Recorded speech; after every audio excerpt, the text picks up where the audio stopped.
The last 4 years were dark, and now Donald Trump is the light. Let's bring in South Dakota Governor Kristi Noem, who's campaigned all across the country with Donald Trump. Governor, good to see you. Thank you for being with us.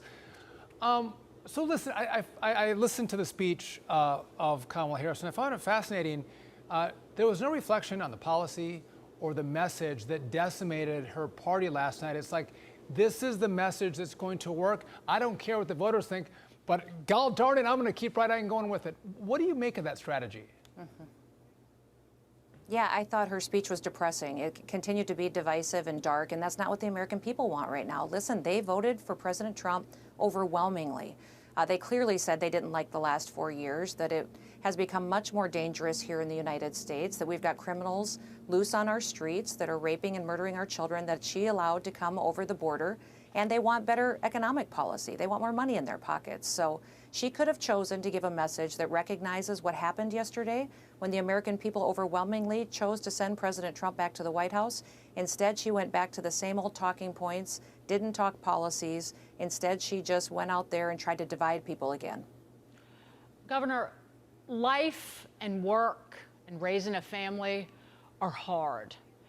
And Kamala Harris, attached at the hip to Joe Biden, they made that harder intentionally for all working families, all working Americans in pursuit of an ideological agenda that, again, benefited no one.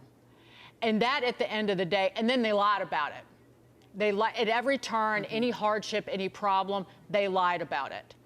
And that at the end of the day, she could not escape that. The name calling, nothing. And is that's kind of the central piece of what brought the voters home to President Trump and his promise of a better future. No, I agree with you, Dagan. I think overwhelmingly what Harris did that failed during this campaign is she kept trying to put people in a box. She put women in a box and said, you only care about one issue, when really women are concerned about their children, about their jobs, their careers, how much gas prices are. You know, there's so many topics that this country and the women who live here care about, and she refused to talk about them.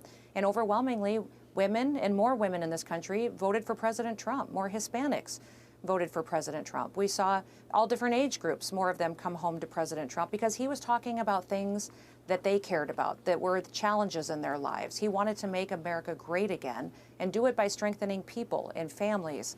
And that's what I think is so fun about this election cycle, is that this is the biggest win we've had in this country for a presidential candidate in decades. And President Trump did it while going out there and relating to the American people.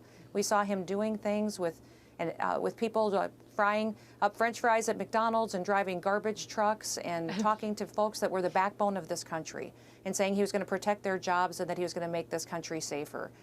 That was so refreshing to see a candidate that really addressed the concerns that the American people had. And that was one thing that Kamala Harris refused to do. And he did. He addressed the economy, he addressed inflation, and how he wanted to fix it. But I think something else was at play, which was not really on the radar as a top motivating issue for so many Americans.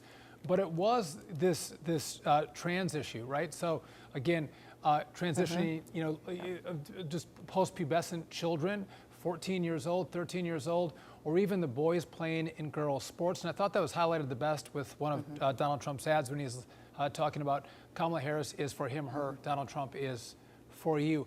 I do think that worked because it just shows how out of touch not just Kamala, but the rest of the Democrats were with the values of, I think, the whole country, but you and I don't live that far apart from each other, but especially middle America.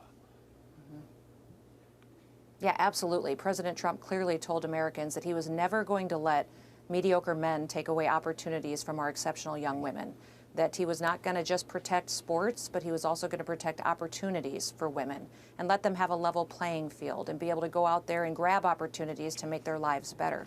A lot of us have daughters and granddaughters, and we want an America like that, that will lift them up.